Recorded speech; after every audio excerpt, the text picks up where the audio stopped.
baseball and the O's.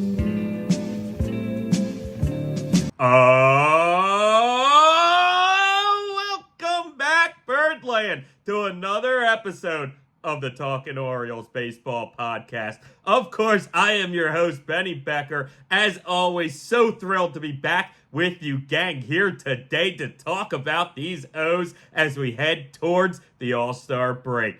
Great episode on our hands. Some really important topics that we got to touch on, but obviously we are going to talk about the West Coast swing. The Orioles are just coming off 6 games, 3 against Seattle, 3 against Oakland. Certainly is important to keep the good vibes rolling after they were sort of stumbling for about a week or two there. The Orioles have kind of turned it back on, and it was important to keep that going out on the West Coast. So we're going to touch on those games, but only briefly, really just run you through what happened and truly just get a vibe for where the team stands at now and how we're feeling off of those 6 games, as we have yet 6 games remaining before the All-Star break, gang. Very exciting stuff. Want to catch you up on where we stand record-wise, where we stand division-wise. Some big, awesome news coming there.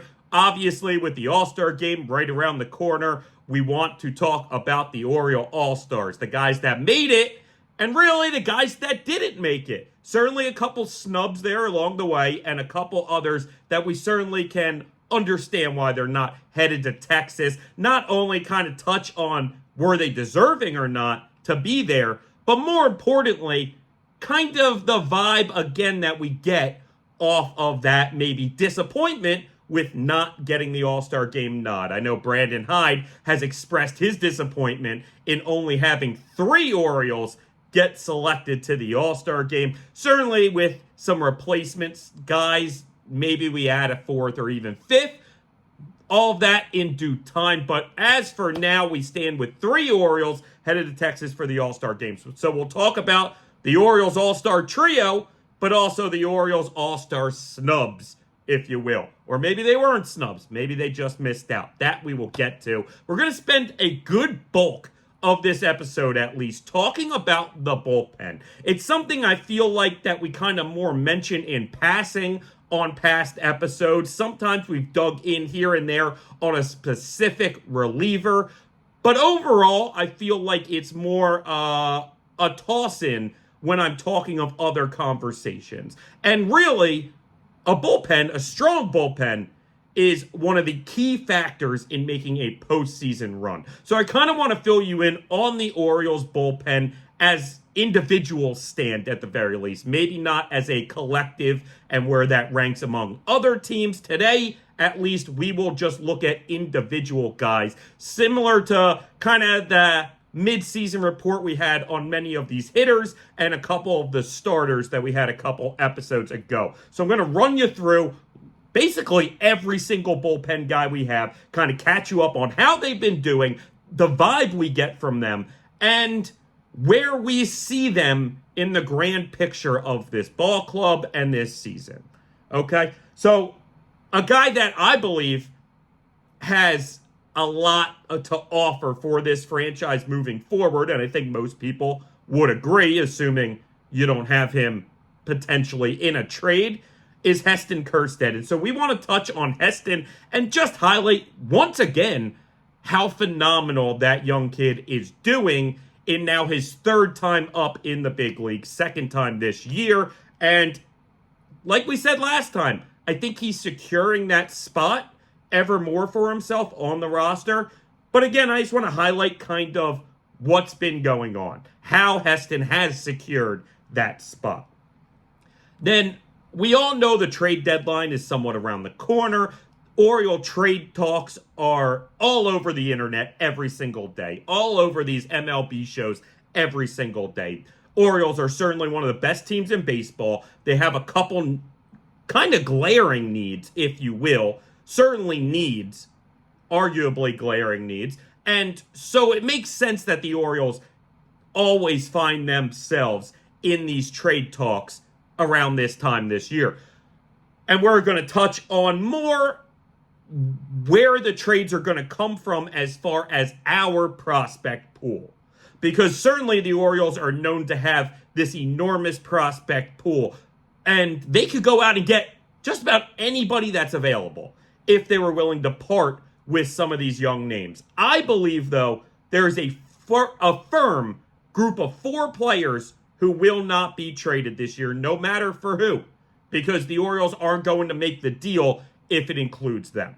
Then I believe there's at least a 5th that probably you can add to that Untouchables list, along with then a couple others that are near Untouchables, but certainly names that I could see being moved in a blockbuster trade, right? So we're not necessarily going to talk on the exact potential trades today. Certainly it's something we've talked about in past episodes, and we'll continue talking about in future episodes leading up to that deadline. Ultimately, though, today I just want to kind of make sure or get on the record who I believe will not be moved no matter what. And if it costs us a deal for Garrett Crochet or insert name there, then that's okay. I think the Orioles are okay with not getting a guy to keep the guys that they really want, okay?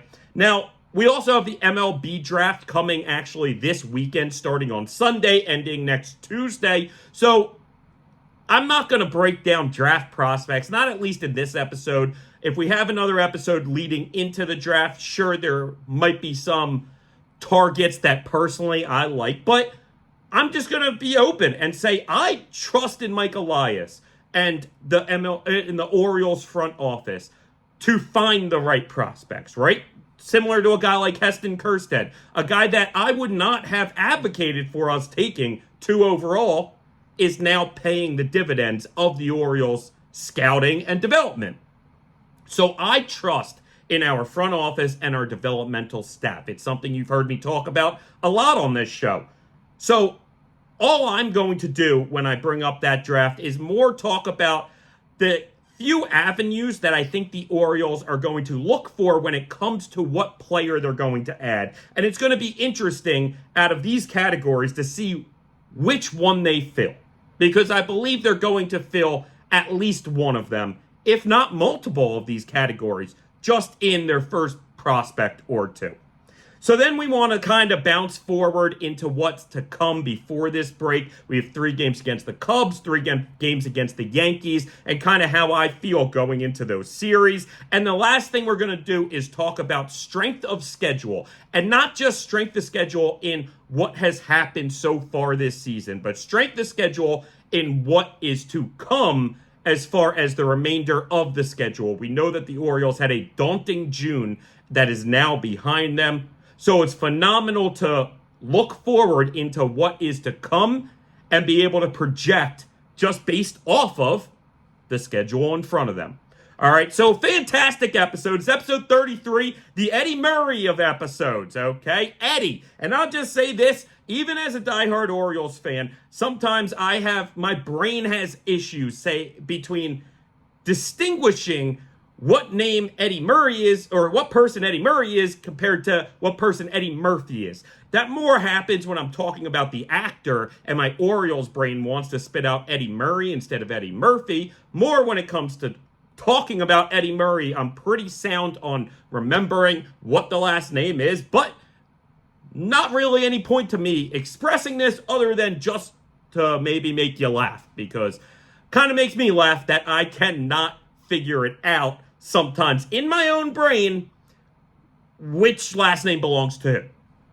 Just something that happened. But one of the Oriole greats, number 33, you have to love Eddie, and it's just cool as one of these old school Oriole greats being able to say that I saw Eddie play, because, you know, he extended his career into the early 90s. So it's kind of cool to know that I saw one of these guys that I get to watch videos of in black and white, it feels like, if not literally. All right, so neither here or there. We're going to move on, go back to the last 6 games, that West Coast swing for the Orioles. Started with 3 in Seattle. Orioles take the first one in a 2-0 pitcher's duel. Absolutely love to see it. The pitching really came to play for the most part in every single game in this 6-game West Coast set.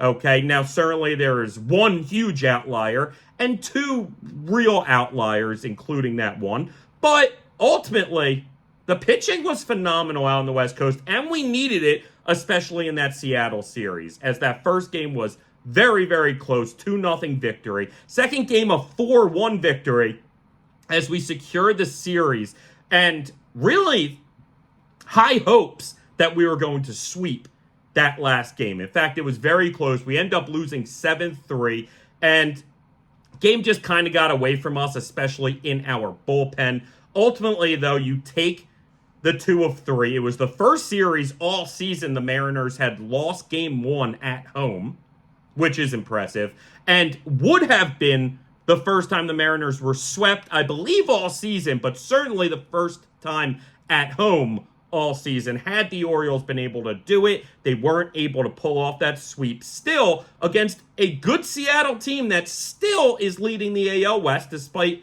that margin closing in quickly, it's important to take those 2 of 3. You know, especially on that West Coast swing, after all of these tough series and long stretches, it was great that the Orioles were able to have a day. But ultimately, you worry, even with the day off, sometimes traveling that far kind of wears you out mentally, physically, and you're just not ready to come to play. That wasn't the case. And again, the Orioles only scored 2 runs in that first game, so it easily could have been the case that they drop that first one and don't win the series. Important that the pitching picks them up and gets that done. So then you move to Oakland, and Oakland obviously is pretty pathetic right now. It was the last time these Orioles were visiting the Coliseum in Oakland, as the A's are set to move to Sacramento for at least 3 years before Vegas. And don't get me started on that whole rant, because I'm okay with them moving away from Oakland, but just seems goofy moving to Sacramento, and this town that, like you heard on the broadcast, it could easily be 105, 110 this time next year. So when you get those day games, especially on the getaway day, and frankly, we would have had 2 day games in that series. I mean, it's going to be very tough. They're going to have AstroTurf on it. It's going to almost feel like the old school Kauffman Stadium, the Vet, those type of places that it was not fun to go and play on, especially in the summer. So we'll see about that. I mean, that's a topic we'll talk about next year. I'm sure of it. But ultimately, I don't want to spend time talking about the A's other than the series against them. And frankly, I had a lot of money riding during that series. So it was a big sigh of relief for me to come away with 2 of the 3 wins. In game 1, they narrowly escaped a 3-2 victory in Oakland. Just again, the pitching came to play that day and got you that game 1. And that was very important, because the A's, despite the fact that they don't look like a good team, and they really aren't a good team, especially early this season, they had success in the win column more than people would expect. Now, that kind of has been a way of the past, if you will, for Oakland the last month or so, but they still have their moments. Oakland had won, I believe, 5 straight home games, 3 straight games in general, 5 straight home games, I believe, coming into that series. So, listen, it's not a team to be taken lightly, even though they're maybe the most team to take lightly in all of baseball, outside of maybe 1 or 2, the White Sox or this team or that team. The A's are not a very talented team. So you need to win 2 of those 3. That's one of the reasons why I had so much money at risk, because I bet the Orioles to win the series at very heavy money. So I had that riding all into game 3. But what happened in game 2 was a complete shellacking. I mean, the Orioles found themselves down, I believe, 13-0 at one point through like 4 innings. It was very, very ugly. I believe it was like 10-0 after 2, something along those lines at least. And listen, Cade Povich had himself the worst day of his young MLB career. In the first inning, had shades of like that Toronto debut, even though in that Toronto debut, he started off very hot. He had at least 3, I believe, hitless innings. Before then, he walked a couple batters and gave up a 3-run dinger to Guerrero, and then, gave up a few more runs after that. But in this game, it all kind of compounded in the first. It was 2 walks, followed by a 3-run dinger, and then the next inning, I forget how the runners were on, but then you give up another 3-run dinger, followed by a lot more runs. Now, he only gave up, I think, a couple more of those, but overall, it was the worst performance he's had as a major league pitcher to date. And that'll happen for rookies. Like, outside of Paul Skeens, that happens to rookie pitchers. It's not the end of the world, gang, right? So, I don't know where the Orioles go from here with Cade Povich. I want to believe he's shown them enough before that start to hold on to this starting gig for at least a couple more starts. We'll see. We'll see, because he has one more game before the All-Star break. One more start before the All-Star break. And if that one goes very poorly, that might be the time that they decide they're sending him back down. It's possible. And I don't think that's a detriment to him or his career, but obviously it would be a detriment to him this season. And the idea that he's probably not going to come back to pitch real meaningful innings for these O's this season if they take that route. Now, I think in the grand scheme of it, those kind of games are going to go a long way to his success, personally, because we've seen him bounce back off of bad games in a very positive way. Maybe not in, again, a dominating way like Paul Skeens has or somebody along those lines, but a very manageable way that makes you be able to predict that, hey, at the very least, looks like we have a nice, number 4 or 5 starter for the next few years in him. And you take that. And I think moving forward in the next few years, that's what we'll get from Cade Povich. But I just wonder if, again, maybe he's found himself over his skis too much. Maybe that bad game is going to compound in his mind, and it's not going to work again this year in the majors like it had been working. You also wonder, maybe, the playbook's out on him. And maybe the A's saw something and exploited something that other teams now are going to look at and go, oh, that's how we hit him. And so that's what makes you worrisome if in his next start he gets rocked by what will, I believe, be the Yankees that he'll be going up against. I could see the reality that he has a tough start at home against New York, and the Orioles send him back down. And maybe we see him in September call-ups. But odds are it won't be in real meaningful spots. We'll see. We'll see what happens there. Heck, the All-Star game is at least the beginning of really the trade deadline, if you will. That's when the moves really start to hit, like a bad team whose best pitcher is in the All-Star game. They have him play there, and then they trade him, right? Look no farther than what the Orioles did with, I want to say Javi Lopez. That's not it. Whatever closer we traded a couple years ago. Lopez. Jorge Lopez. Listen, it is what it is. I believe Jorge Lopez. But neither here or there. Obviously, he's come and gone a couple times for us. But it's a huge trade. It was the trade that brought us Yennier Cano. It brought us, I believe, Cade Povich. So it was a huge trade, right? So other teams can mimic that. He was our all-star closer, and we traded him, and teams were like, oh, the Orioles were decent, and now they trade their all-star closer, and we ended up getting better with a better closer in Felix Bautista and just really winning down the stretch. And I think other teams can look at that and decide this is the time to make the move before the second half even starts. So we'll see. Because, again, that could be the first move, that first domino to fall for these Orioles during the trade deadline is during the All-Star break or immediately coming out of the All-Star break. That's when we make the move for a starter and Povich heads back down to the minors.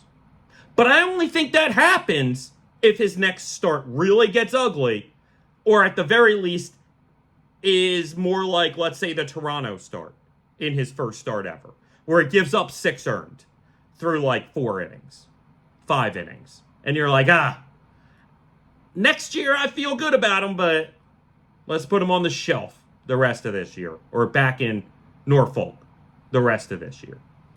All right, so coming into that game 3, I was sweating bullets. Now, I was confident. One of the reasons I was most confident in these Orioles to win that Oakland series was the idea that we had an ace pitching in that final game, right? So, in my mind, you have Grayson Rodriguez. All you have to do is get one of those first 2, and Gray Rod's going to mow down Oakland on that Sunday. And he pretty much did. Orioles come away with a 6-3 win. Starts get a little rocky for Gray Rod, maybe in the last inning or 2 he pitched. He gives up some runs. Then the bullpen gave up a run. But they get themselves out of the jams. The Orioles are able to put up an insurance run or 2. And ultimately come out with the 6-3 victory. It was a huge, about $1,500 swing for me financially, personally, on that day. Because not only did I have the series, as you know, for big money, but then I back it up with another big money bet on these Orioles, just like I had basically every day that week and like I have every day this season. Listen, again, if you're betting a team every day, pretty much, and you're betting big on them every day, pretty much every day is big, right? But there are some days like that at the end of the week when you want the bank account to be at a certain number in the green and not a certain number in the red, and this one game dictates a huge, massive swing. Big time victory, and really dominating for the most part. We came out early, scoring some runs. The offense, again, went a little cold for a while, but then got some insurance runs once the A's started to kind of chip away at the lead. And you take that series win. You take 4-2 on that 6-game road trip against the team leading the AL West and one of the worst teams in baseball. You take 4-2. You take 2 of 3 at each of those spots, and you feel good, feeling confident. It's not like you only won 1 of 3 in Seattle, didn't look good, then went to Oakland and swept them, and you're like, okay, yeah, 4-2, but that feels a little worse, 4-2. Certainly, especially if, let's say, the series were swapped and you swept Seattle, or you had Oakland first and swept Oakland, and then you only win 1 of the final 3 games, then you start coming back and you're like, yeah, it was successful, but it doesn't necessarily feel good. Because that happens. This is the opposite. This is taking 2 of 3 in a lot of tough games on that West Coast swing. Feels great. It really does feel good. And it puts the Orioles at a record of 57-33. 24 games above 500. Really cruising at this point. When you look at the standings in the division, we're now 3 up on the Yankees. 3 up, gang. Remember, not that long ago, about a month ago, we were, I think, 3-4 back of the Yankees. And don't forget the message that I was sending there. Don't forget what I was preaching and talking about. I said I trust us. Like, that's not going to stay that way for long. And it reminded me a lot, and I said this, of last year trying to chase the Rays after their historic start. And everybody that I would talk to would be like, hey, no, you guys are very good. You're very talented. But those Rays are really good, man. They're great. Those Yankees are really good, man. I feel like they're great. And I go, no, they're not as deep. They're not as consistent. They're just not as talented. As a whole, at least. Certainly, talent-wise, we were better than Tampa Bay at the top and throughout last season. And you could make the argument this year, and I have. Sure, if you were to rank all the 54 guys between the Orioles and Yankees, 27 on each side, and you were to go down and rank them, sure, the top 3 may be Judge, Cole, Soto. All Yankees. Are you confident that the next 10 and 15 or even 20 aren't all Baltimore Orioles? I mean, literally. That is as legitimate as it comes. So that's why I liked our chances then. I liked our chances before the season even started. And I feel even better about our chances now because it's coming to fruition. The Yankees in the last 20 games are 5-15, gang. 5-15. The Orioles sputtered for a week or two. and got back on the winning track. The Orioles are not going to have a 20-game stretch where they're 5-15. They're not. They're just not. We're too talented of a team. We're too deep of a team. And that's why we're, at the very least, one of the best teams in baseball, if not the best team in baseball. It really gives me even more confidence somehow than I had even going into the year and throughout what I've seen so far. To see that in the blink of an eye now, we're 3 up on the Yankees. And that's what I was saying. I said a month or two ago, we are going to win the division by 3, 4, 5, 6 games. Now, there's a chance we win by 9, 10. You think I'm crazy. The Yankees are almost just as close to the Red Sox in third as they are us in first.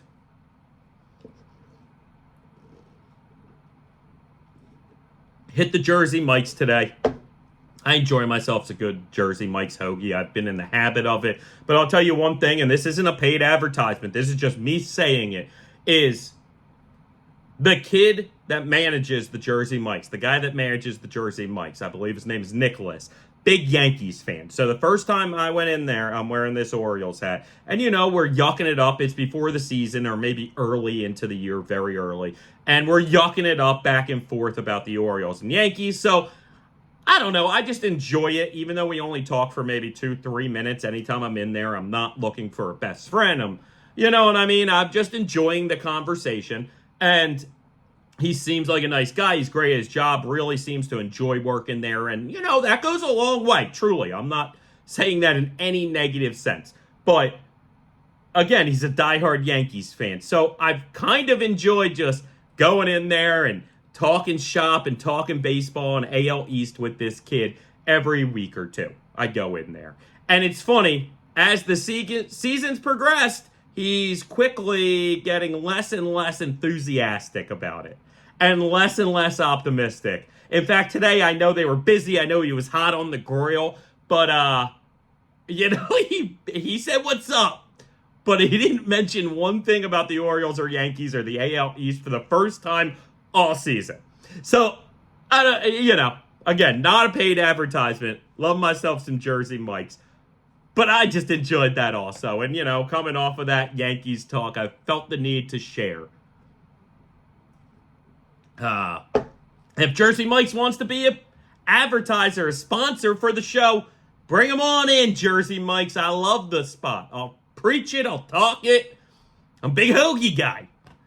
If you saw the stomach, you'd know. Maybe you just see the face, the cheeks, and you know.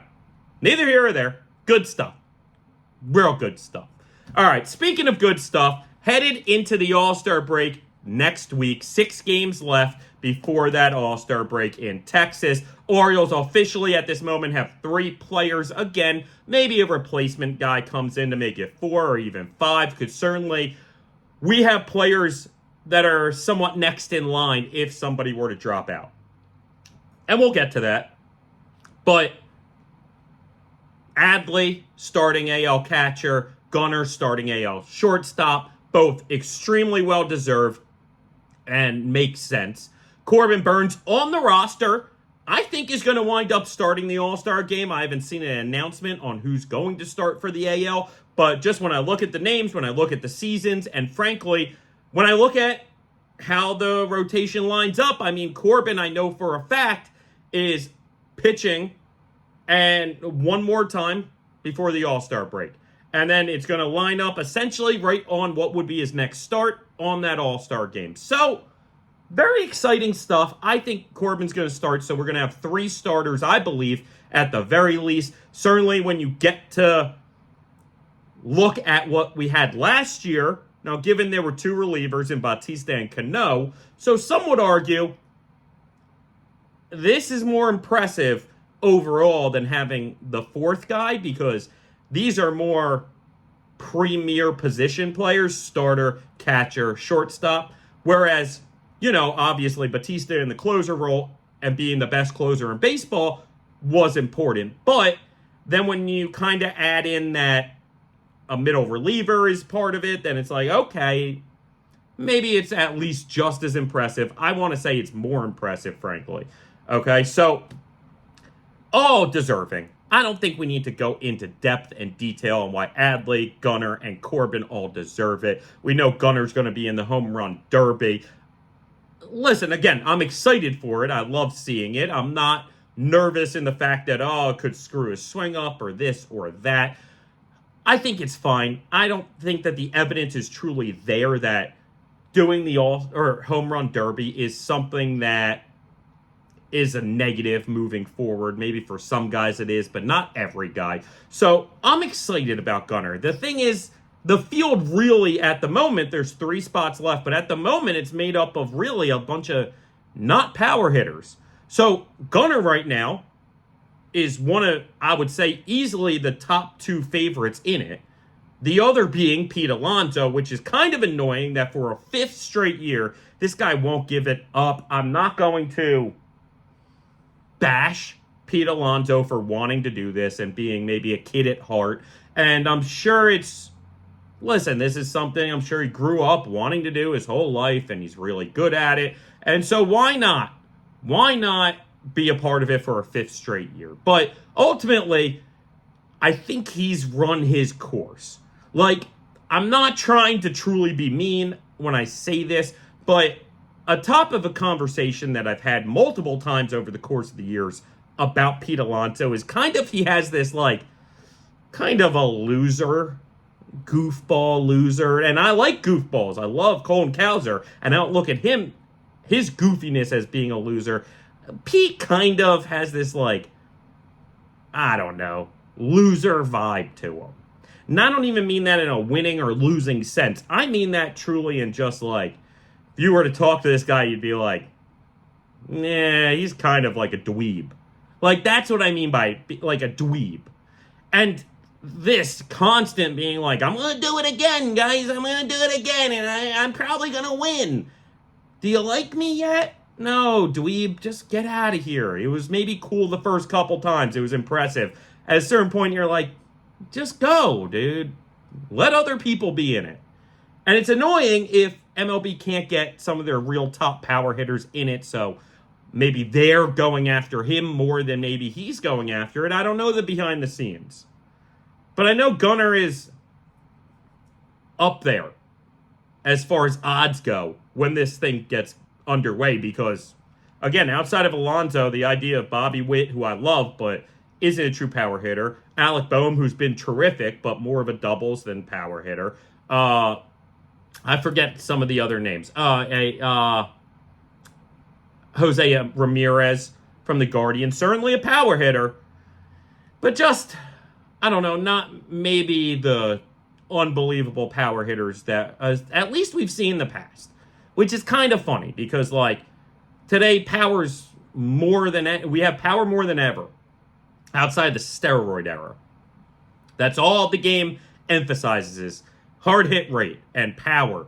And so it's kind of funny that we don't really have these cool power hitters outside of maybe Alonso and Gunnar.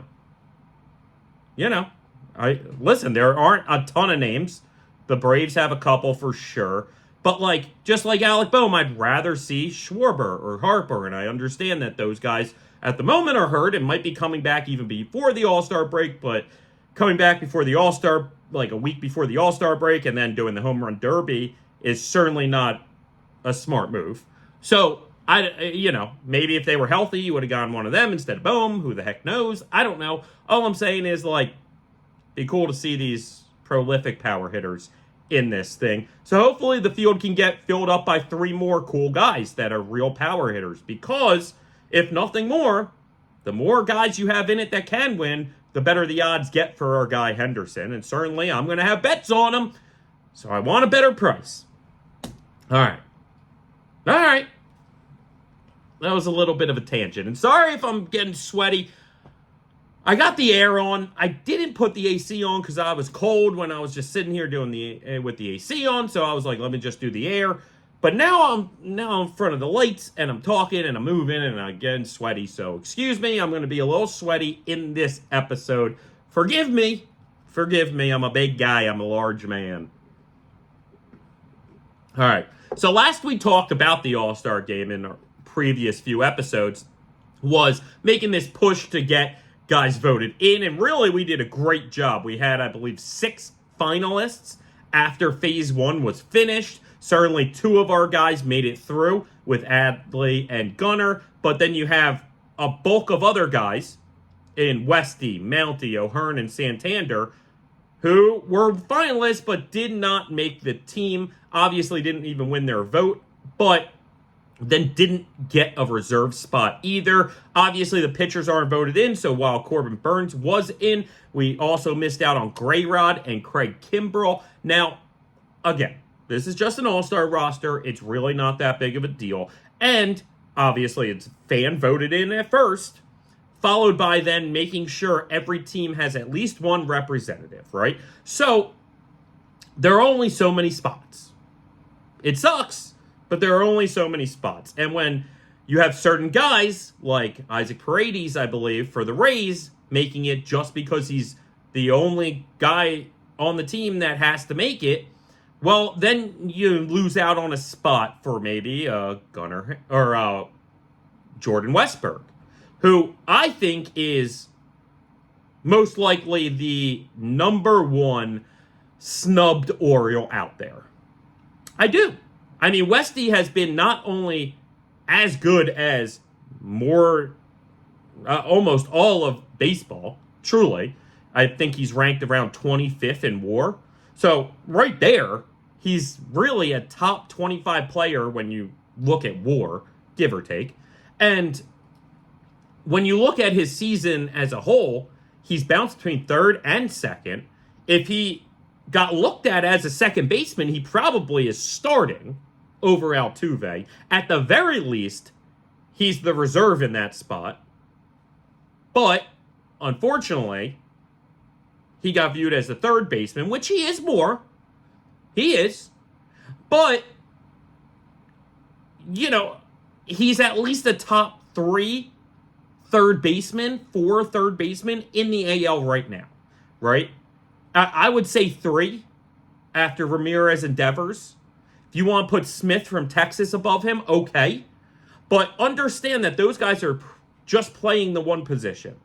Maybe Smith bounced around a little. I'm not positive. But I know Devers and Ramirez live at that third base hot corner.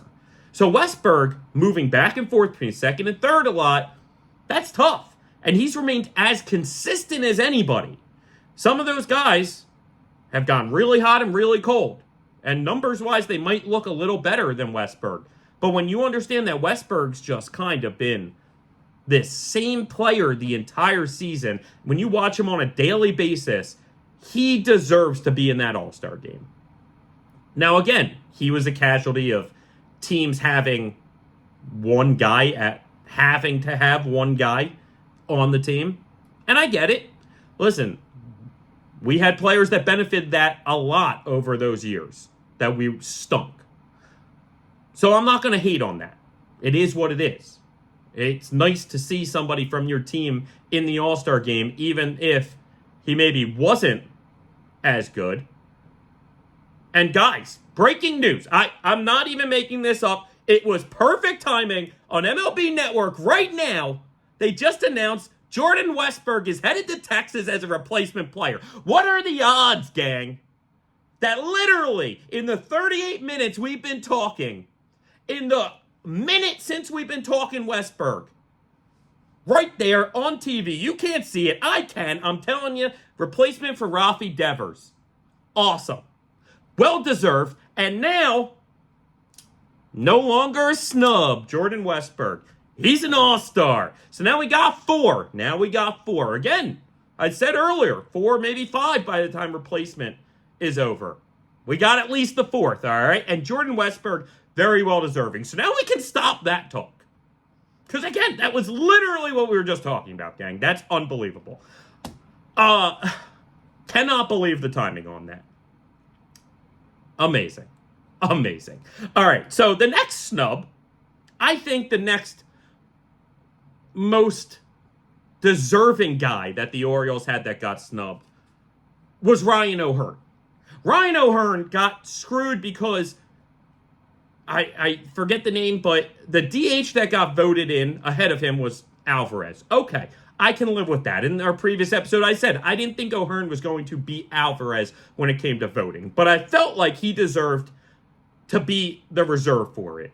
Unfortunately, he got screwed a little on that. Oh, David Fry, I believe is the name that made it. And he's only, I think, played DH 12% of the time. Something along those lines. So it's not even a real DH for the most part for that team. Whereas Ryan O'Hearn has played primarily DH for this team. Sure, can play first, can play corner outfield, right, left, whatever it be. But ultimately has played a lot of his games at DH. So much more of a DH than David Fry. And also, the Guardians that's I believe their 5th All-Star being Fry. So it's not even the case of like we were just talking with the infield and Paredes getting the nod for Tampa Bay because they need somebody to get the nod. This was like, what the heck happened there? Right? So that was a big snub. Ryan O'Hearn deserves to be in the All-Star game. Now, I think personally, he's probably okay with it. You know, it would be cool for this guy who especially is 2 years off of, or a year and a half off of the Royals designated him for assignment, having a negative WAR in his small chances in the majors, not really being looked at. In fact, being a guy in camp a year and a half ago for the Orioles that was among a few names of journeyman and kind of not great options. My name wants to say French. My memory wants to say French, but that's not it. Oh, Frenchy Cordero, along those lines. Because remember, I remember, you wouldn't because the show didn't start then, but I was making the case that Frenchy Cordero was probably a better choice than Ryan O'Hearn or anyone else at that point. So that just goes to show you how wrong I was about that. So would have been cool for O'Hearn to get that All-Star nod this season, and certainly he deserves it, numbers-wise, but I think he's also a very family-oriented man. While that would have been a cool family moment for him, I think he's okay just headed home, hanging out with the family, and relaxing for a few days. Ain't nothing wrong with that, and I think that's kind of what he reflected when he talked about not getting selected, or at least being in the running of maybe being selected. I think he was like, you know, if it doesn't happen, it doesn't happen. I think he's really happy with where he's at right now. And while that would have been a cool moment for him and his family, I don't necessarily think that they are looking at it as this thing that they needed to justify where he's come and where he's gotten to and where he's at as a baseball player. I don't know. I don't know.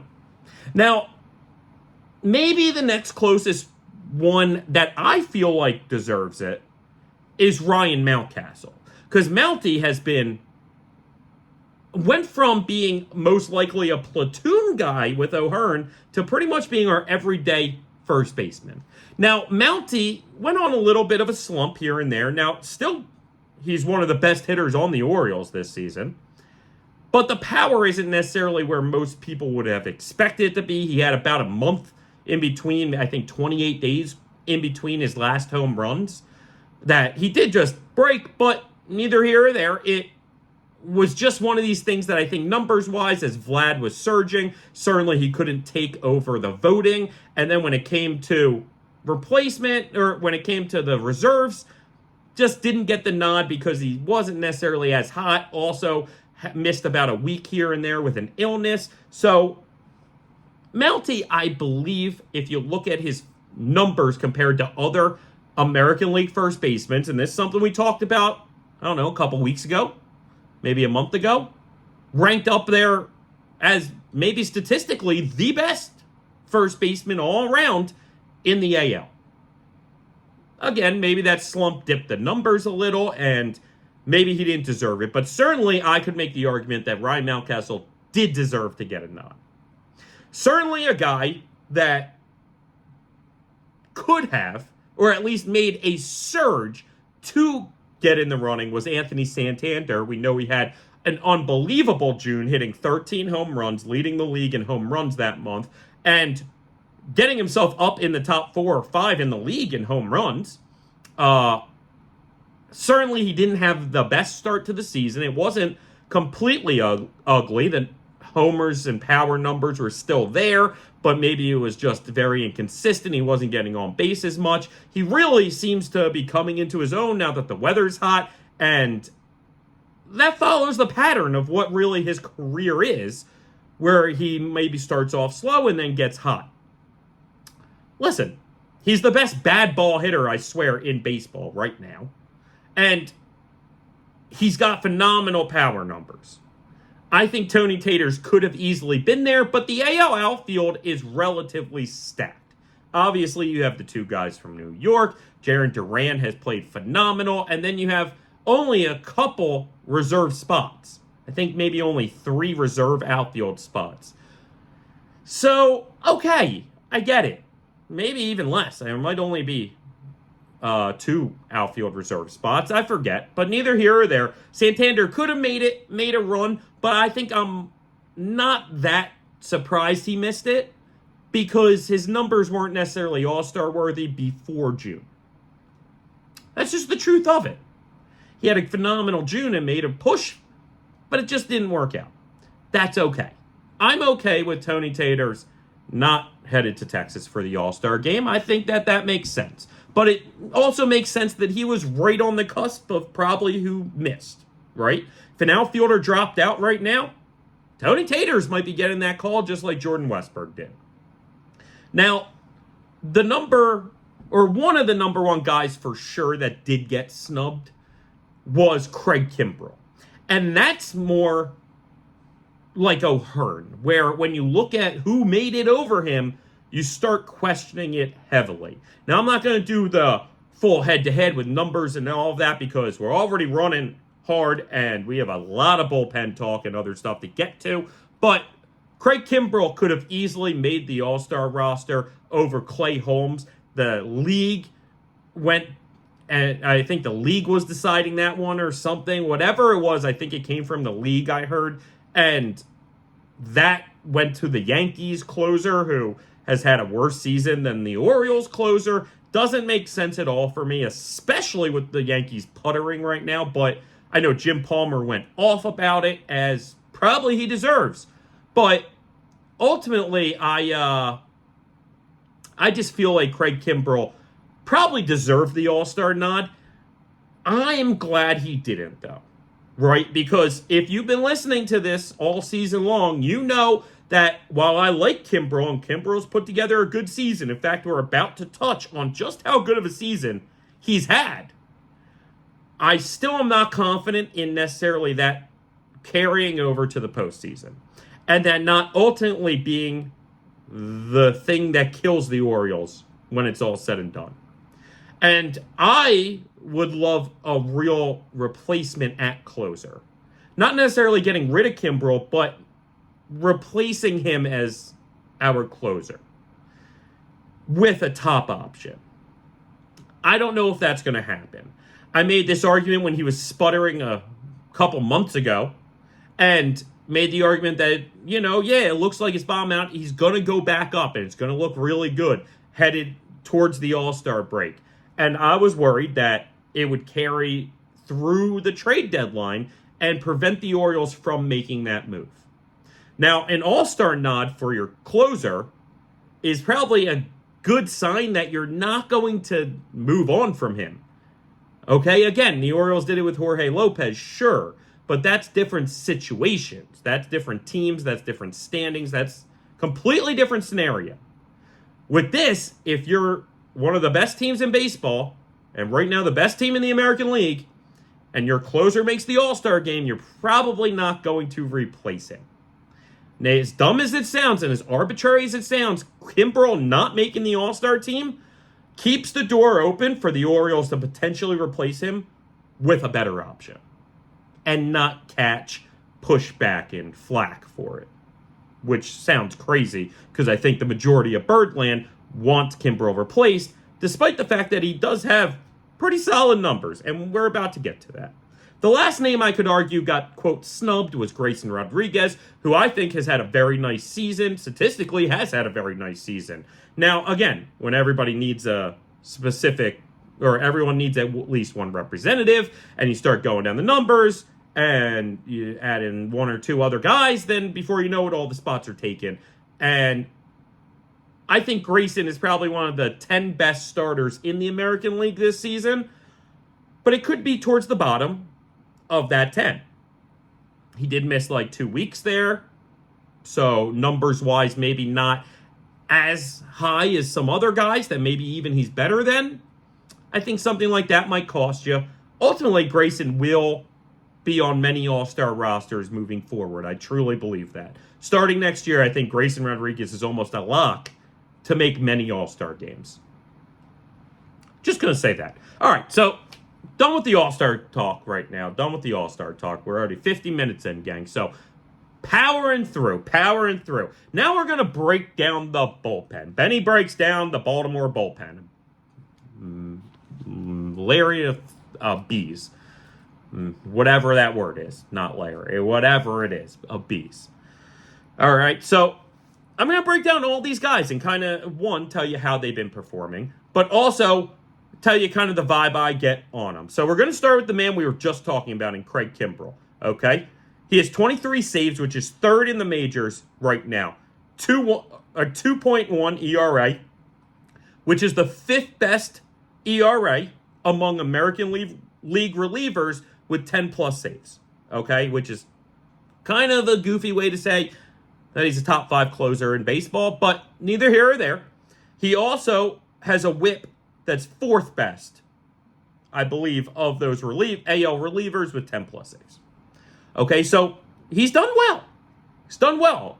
Top 5 ERA, top 5 whip, at least in the league. And when you look at it, he's had one earned run in his last 21 innings pitched. Very impressive. Has been completely dominant in the last month or so.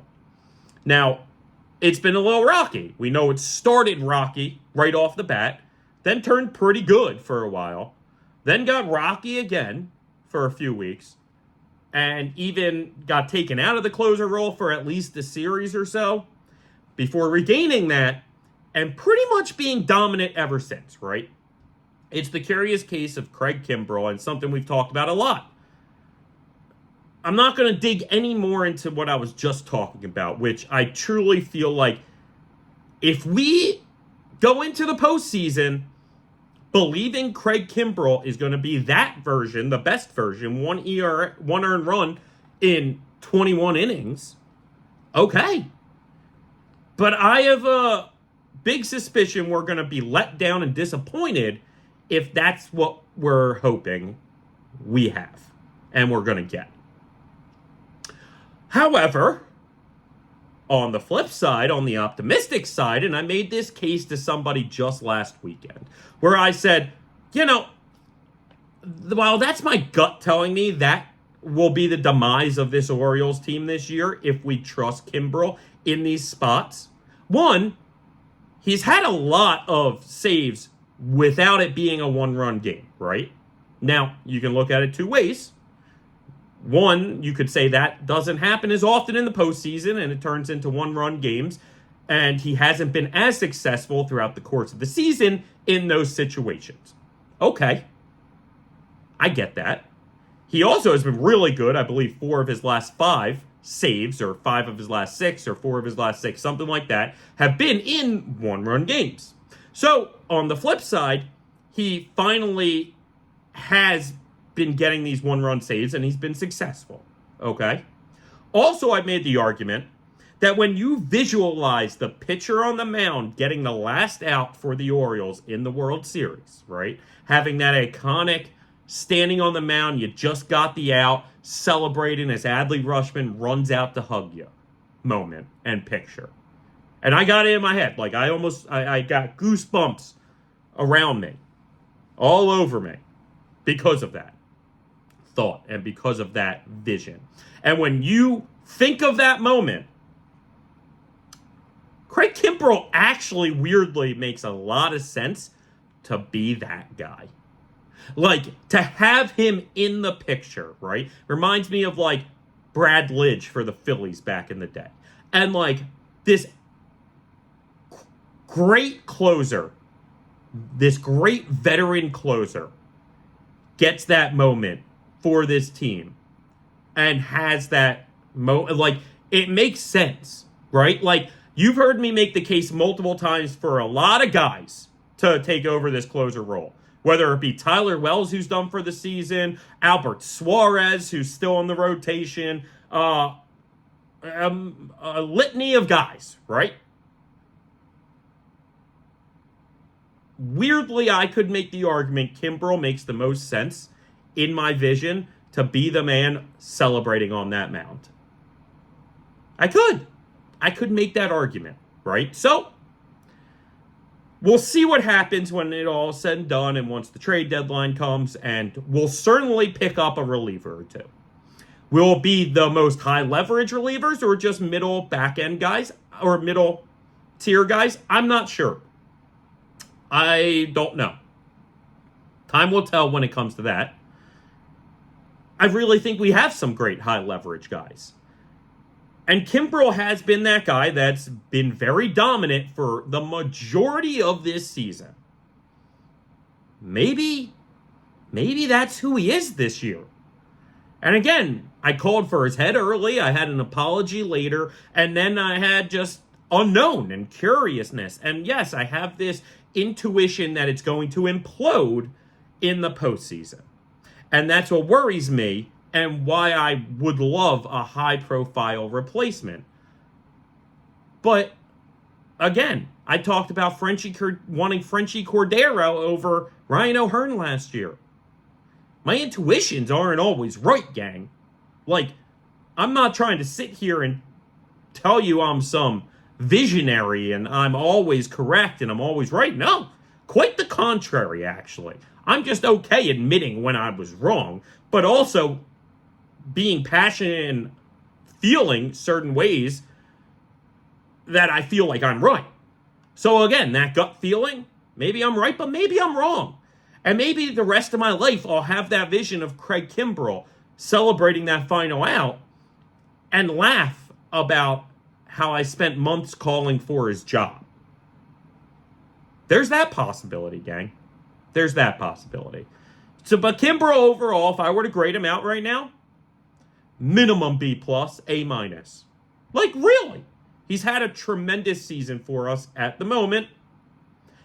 And I predicted that. I said he would have a tremendous regular season for us. Before the season, I joked he could win reliever of the year just based off of how many saves he's probably going to wind up with at the end of the year. I also said in that same breath, he could wind up losing the job at some point and getting replaced. So, again, I love the success of Craig Kimbrell to end with a championship on the mound, closing out a championship for our Baltimore Orioles. And we'll see what happens. We'll see which intuition is right, I guess. Now, definitely our best reliever and our most consistent reliever over the past couple years, as non-closer at least, is Yennier Cano. And we know Cano last year was an all-star. We talked about that, and well-deserved. He started off the season on a historic pace and then kind of, started getting a little shifty at some point, but then brought it back in and started being great again. And we've seen a lot of the same from Cano. Certainly didn't have the vibe of an all-star this year, but also didn't have that historic start. I mean, it's very hard to be a middle reliever in major leagues and get an all-star nod. That's what Yennier Cano did last year, and that's how impressive he was. This year, he's still got great numbers. A 2.89 ERA, 1.31 whip. Now, you can look at his season in different ways, right? So, in the last 7 appearances, he struggled. 6 earned runs, 6 in 6 innings, an ERA of 6. I mean, that's not pretty. But in his last 4 appearances, he hasn't had any earned runs in 3 2/3 innings. In fact, he's only given up 1 hit in those 4 appearances. So really, it was just a stretch of 3 bad appearances, right? And before those 3 bad appearances, he had 11 straight appearances without an earned run.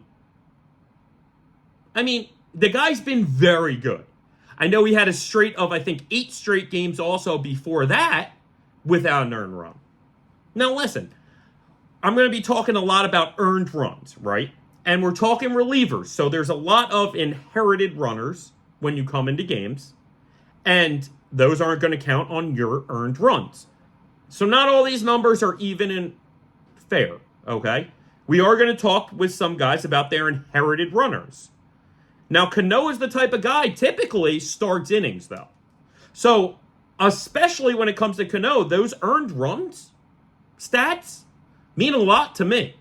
Because just like a closer in Kimbrel, you're starting most innings. Maybe you don't get out of the inning. Maybe you need to bring in a lefty after a few batters. But ultimately, you're starting that inning for the most part.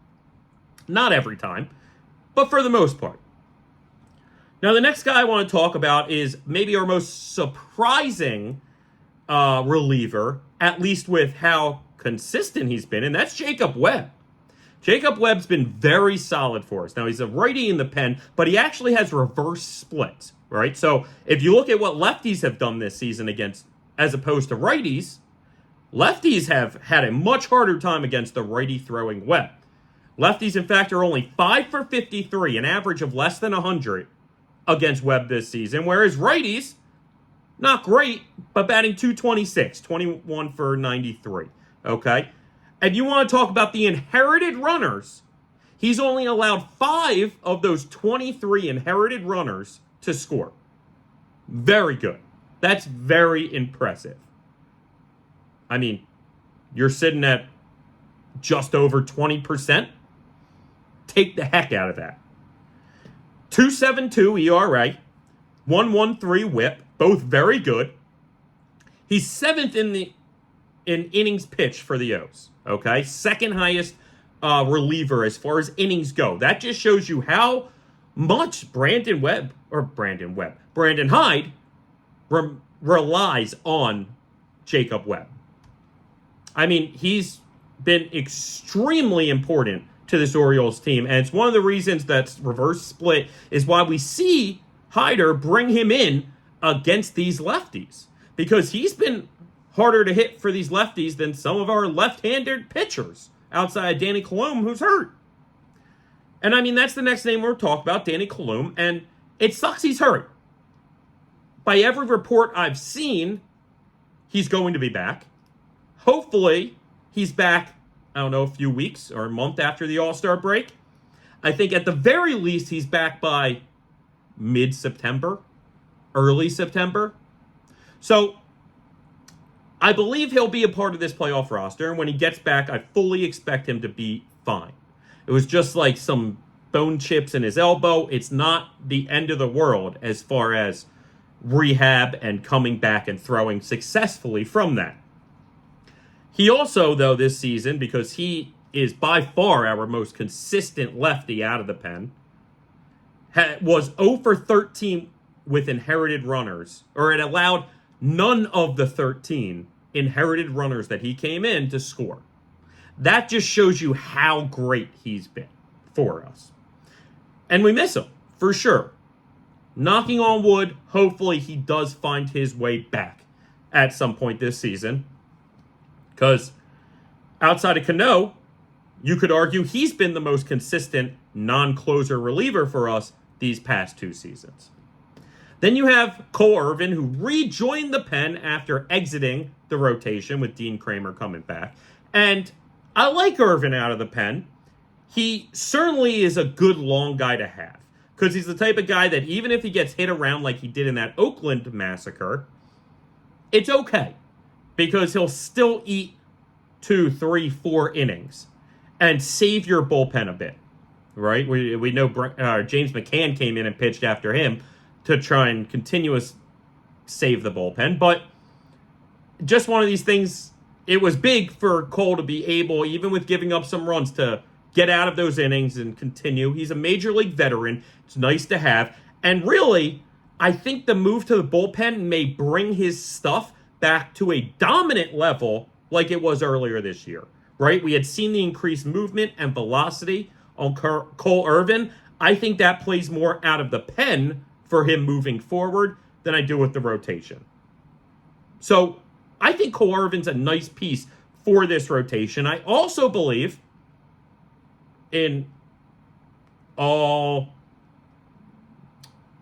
missing the word, but in all sincerity, at least, I believe Cole Irvin could find himself moved in a deal this trade deadline. Because again, if you're adding certain names, there needs to be spots. I'm pretty sure you could send Cole Irvin down, and he has the option of that. But I also think that there is value in the idea of moving Irvin, and that a major league team out there would find him an intriguing guy to bring in for them, just like the Orioles found him intriguing a couple years ago. And frankly, I think the Orioles have done right by Cole, and Cole has done right by them. And I don't think they're going to move him in this season, and I don't think he'll get sent down. Because again, I think that he'll be a good quality arm for this bullpen moving forward. Now, not needing to pitch every fifth day as a starter. Then you get Brian Baker, who hasn't had a ton of work so far in the majors, but has showed good stuff. Okay? He has 9 appearances, only 1 earned run through the first 6 appearances in 8 innings of that. Okay? His next 3 appearances, he's given up a combined 6 earned runs. 1, 2, and then 3. In 2 2/3 innings since then. His whip is 1.31, but again, if we can find that good Baker and not the bad Baker, he's a nice piece. And clearly, he can have a nice run for this team. So hopefully, if he remains up and he remains pitching for us, he can find a way to have more good outings and positive outings than he's had the last 3. And you see that a lot with these guys. They have a nice run of 6, 8 games, and then, they fall off for 1, 2, 3 of them, and then they bring it back. Hopefully, just like a lot of these guys, Baker will find a way to get it back. And I will say, I'm going to stop right here for a second and say, a common thread that I've seen throughout these guys, whether it be maybe Yennier Cano, Baker, eventually Tate, Aiken, a lot of these guys have had some tough numbers the past couple weeks, okay? Which leads me to believe it's just kind of that mid-season lull for a reliever. You're starting to get fatigued a little, and you need to catch that second wind. And I think most, if not all of these guys are going to catch that second wind. I think just sometimes you need that break, and especially from these bullpen guys during that huge stretch in June where we didn't have off days. And then even before that, at the end of May, where we didn't have an off day, you get worked a lot. And at a certain point, you may have a couple bad appearances kind of clump together. It happens. I do believe, though, in a lot of these guys moving forward, all right? So the next guy we're going to talk is Dylan Tate, who has had a lot of good and some bad. Right? The numbers don't necessarily look amazing. In his 27 appearances, he has a 4.31 ERA, 1.34 whip. Okay? Now, again, he has 27 appearances. Okay? In his last 5 appearances, he's given up at least 2 earned runs in 3 of 5 of them. He gave up 3, he gave up 2, then he had back-to-back no earned run games, but then he gave up 4. Okay? A real problem, besides that, because again, that's earned runs, is that he's allowed half of his inherited runners this season to score. That's an issue, because that means you're coming in with at least 1 guy on base, and odds are he's probably going to score. And if there's 2 guys on base, chances are at least one of them is going to score. So that's been a negative of Dylan Tate's. a part of me wants to believe that that goes back to kind of being, I don't know, ushered in as a closer or developed almost as this closer for a few years, right? He was the guy that was supposed to take over for Michael Givens, and then he did, and then he got hurt and whatever else. I really think that, sometimes guys just don't like coming in with runners on. It puts you in the stretch, and even if it doesn't affect that, even if you always pitch out of the stretch, it still you're not starting the inning. It might have a different and weird vibe to it that some guys just don't adapt well to. I think the Orioles will wind up working with him, but ultimately I've seen good things too, right? I've seen long stretches where Dylan Tate has performed really well. In fact, only 3 games with an earned run in the other 22 appearances, right? So again, 27 appearances. In the last 5, he's given up 2+ earned runs in 3 of the 5 of them. Now, 2 of them he didn't give up any, but still, it's not good. 3 runs, 2 runs, 4 runs. And in the other 22 appearances, though, he only has 3 games where he's given up an earned run. One of them, which was opening day, and that, as somebody that was there, was a very tough game with the cold and the wind to pitch in. So he gave up an earned run there, and we had already hit a ton, so we could afford to give up a run there. He's only allowed 2 home runs this whole season. So maybe the contact, he's given up more contact than usual. I don't know exactly what it is. I know sometimes his control doesn't necessarily seem there. But there are some statistics to really like about Dylan Tate this season. Just like there are probably statistics not to like about Dylan Tate this season. So, can I count on Dylan Tate? Can I rely on Dylan Tate? I don't know. I want to, but maybe the best move is to send him back to the minors at some point when you bring in somebody more reliable, okay? Because I definitely think that that's a possibility. Certainly, again, if we add a starter, somebody needs to go. Maybe it's Cade Povich, like we talked earlier, but maybe Albert Suarez does the Cole Irvin and move back to the pen. In which case, who knows who goes? It's one of these things. Got to let it all settle out and figure out exactly what moves are made and not, but ultimately, there's a lot to like from what we've seen from Dylan Tate, and I really believe that coming into next year, assuming he stays healthy, he could be one of our most reliable relievers. Like, he could be the 7th inning righty or 8th inning righty. I believe fully in that. All right. So Keegan Aiken is the next one. And Keegan Aiken, we know he had a great spring. He came up. He started the season fantastic. He's been sputtering a little as of late also. All right. He has the most innings of any full-time relief pitcher on the Orioles this season. And so we've been working him a ton. 44 2/3 innings through 37 appearances. ZRA is good, not great. 3.83. Yeah, live with that, especially when he's pitching that many innings. His whip especially, though, is elite. It's under 1, 0.99 whip. So less than 1 walker hit per inning is elite stuff. Even if it's by the smallest of margins, it's still there.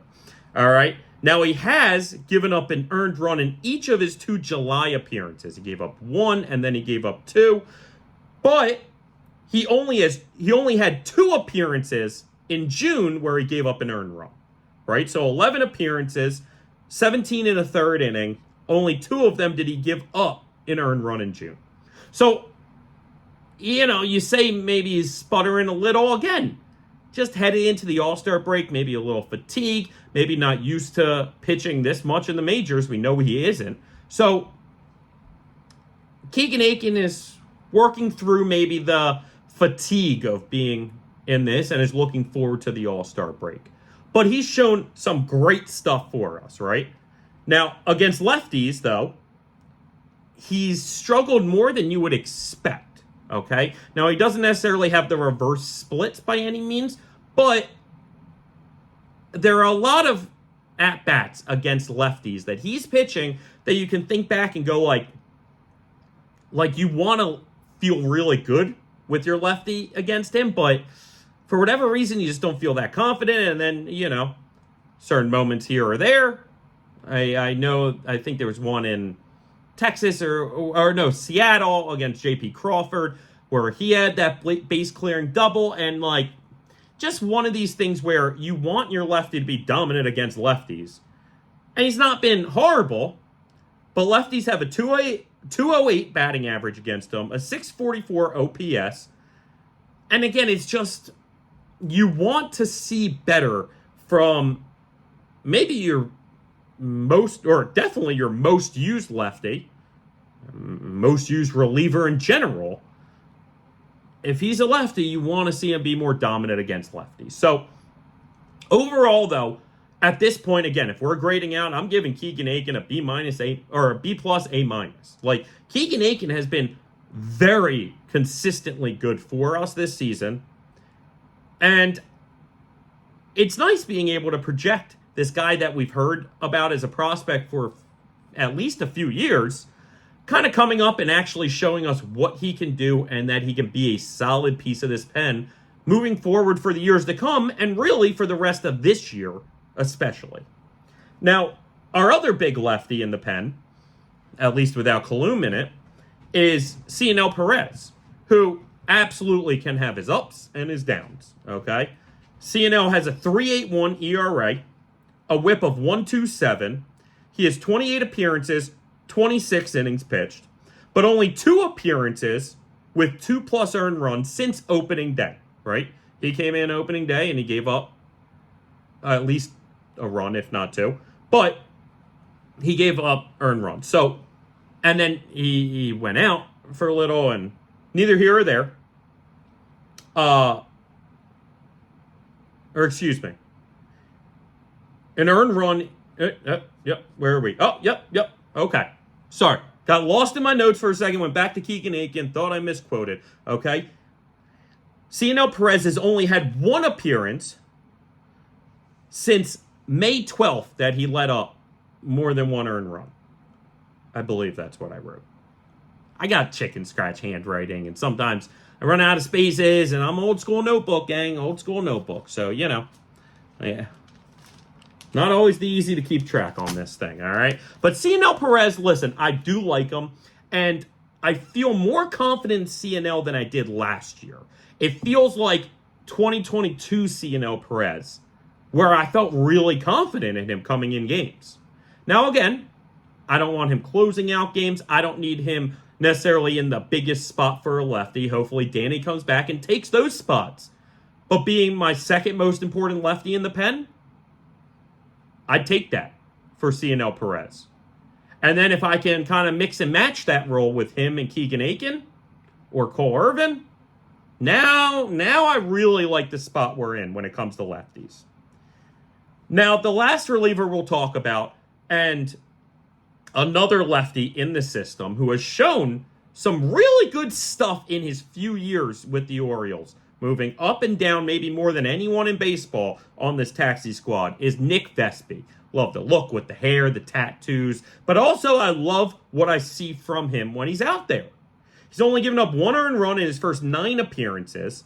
Now, he gave up 3 earned runs his last outing before getting demoted. That was the 10th appearance of his season. And overall, though, his whip is just above 1 at 1.06. He's had great numbers when he's been up. I really think just the Orioles, where they're set up and they trust guys like Aiken and Perez more than Vespi. I don't disagree with that. But I also like the idea of Vespi moving forward and being a guy, if somebody goes down, can be a guy to come in and step up. And who knows? Who knows what's to come? Because Vespi, again, had 9 games where he pitched really nice before 1 bad game. And then he gets moved back down. So we'll see if it's in the cards for Nick Vespi to come back up. And if he can perform like he did those first 9 games. Because he was pitching really well. It's like the left-handed Brian Baker, essentially. All right. So that's kind of where I have the bullpen. Those are my feelings on our bullpen, guys. I think that, like I said many shows ago, and pretty much every show since, the Orioles are going to add at least one bullpen piece. I'd really love it to be a star closer, whether it be Helsley or Heasley, however you pronounce it, from the Cardinals, even though they found themselves back in the race.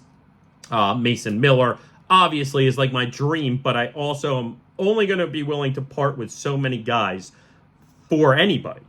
I'm not going to part with certain guys for anybody, I should say. So if they're gung-ho with getting those certain guys, well, then it's just not going to work. I think that we could create a very intriguing package for Mason Miller using none of the guys that I'm going to mention shortly that are untouchable. Even the near untouchables, probably.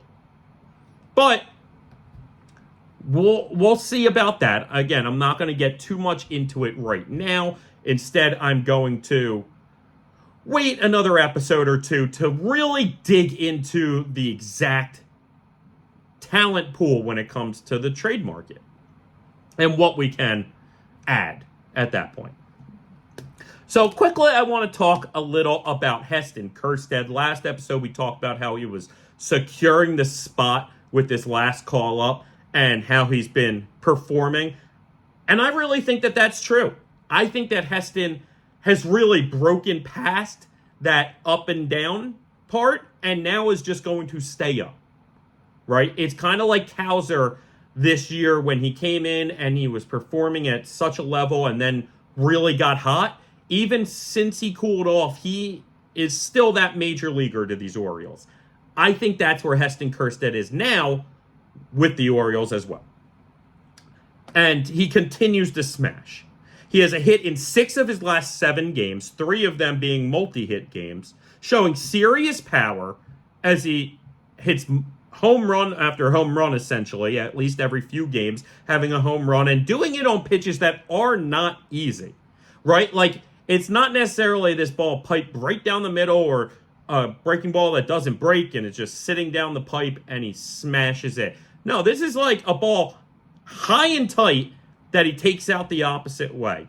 Or going down and really hitting a ball low and outside that, you know, maybe a lot of guys would hit for like a single, like line drive single into the outfield. He hit and got out. And it's one of these things that I feel like a couple times these pitchers' reactions are almost like shocked that that ball got out. And meanwhile, when you see Heston, it seems like he knew he got that ball. And when you hear him talk about it, he goes, oh, I know I had that. Because he knows the power that he has. He knows. And the pitcher's just seeing where the pitch is and kind of the contact it looked like and thinking there's no way he got that much of it. But Heston does. He is becoming a special hitter. And it's very exciting to see moving forward. He has hits in 7 of his last 10 games, or 7 of the 10 games since being recalled, he has a hit in. I love this kid. The blonde bomber, they're calling him. It's just awesome. It's awesome to see this player take that next jump to be this stud. That, you know, he's been like, did the Orioles need any more, like, unbelievable hitters? Probably not. But God, is it cool to get it? Like, what am I going to say? Oh, I'm disappointed? No, clearly not. I'm over the moon. Maybe it wasn't what we needed, but we'll sure as heck take it. Just another dangerous bat in this lineup is Heston Kjerstad. Silent J.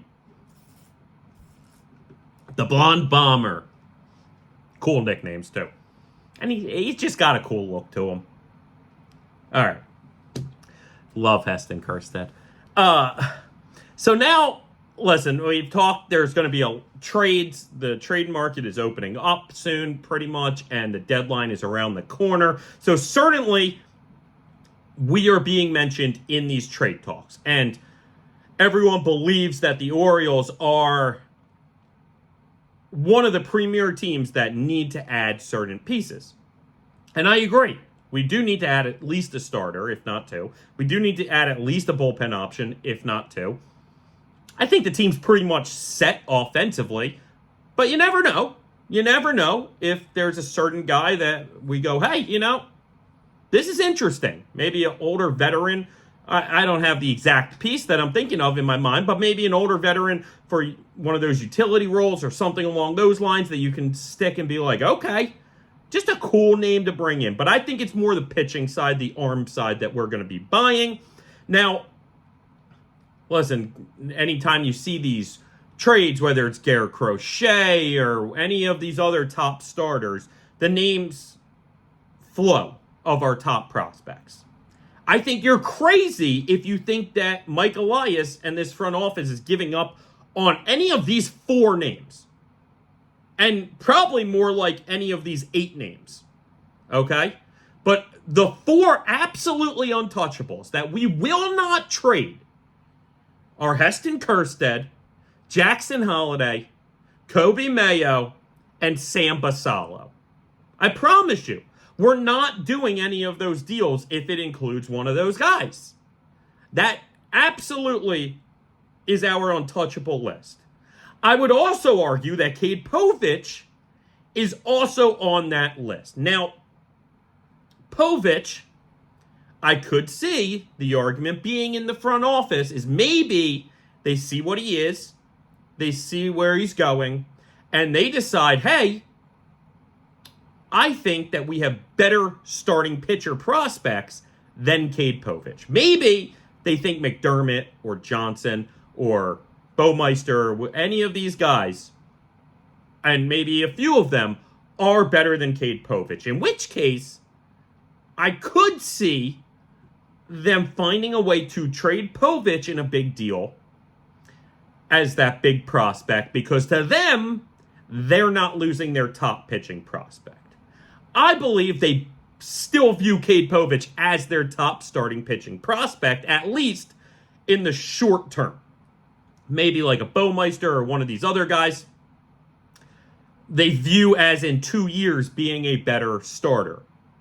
But I think for this next year and a half, Cade Povich is the best starting pitching prospect in this organization. And I believe they think that too. In which case, you can add him to those untouchables, right?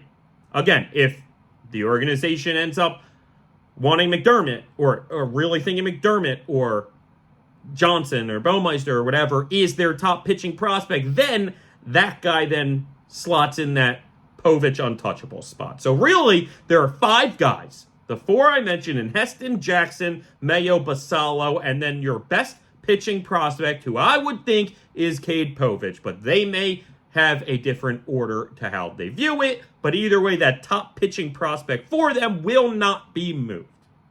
Okay? So anytime you're listening to MLB Network or seeing Sports Illustrated or seeing The Athletic or any of these sites that continuously write about the Orioles trades, just like during the Corbin Burns talks in the offseason, you were hearing these other names. You were hearing Heston, Jackson, Mayo, Basallo, and the Orioles were never going to spend them for anybody because that's part of the future core that they already have part of in the majors. All right. So then the near untouchables, and these are guys that in a real blockbuster deal, in a real deal where you are bringing in that elite guy who has control or team control, whether it's Mason Miller or Garrett Crochet or any one of these elite top guys that are young and have team control.